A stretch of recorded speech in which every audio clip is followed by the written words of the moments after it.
ఈరోజు శ్రీరామనవమి సందర్భంగా ఎల్బీ నగర్ శ్రీ లక్ష్మీ గణపతి ఆలయం వద్ద స్వామివారి యొక్క కళ్యాణం చేసి పానకం పంచిపెట్టబడుతుంది. ప్రతి సంవత్సరం కూడా ఈ యొక్క కళ్యాణం చేసిన తర్వాత పానకం పంచడం ఆనవాయితీగా వస్తున్నది.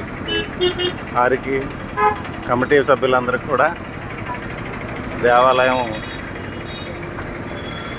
తరపున కృతజ్ఞతలు తెలియజేస్తున్నాం.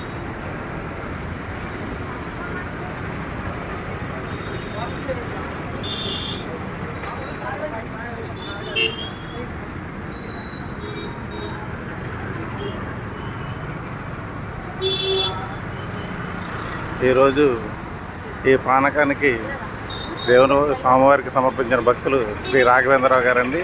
వారికి దేవాలయ కమిటీ తరఫున కృతజ్ఞతలు తెలియజేస్తున్నాం.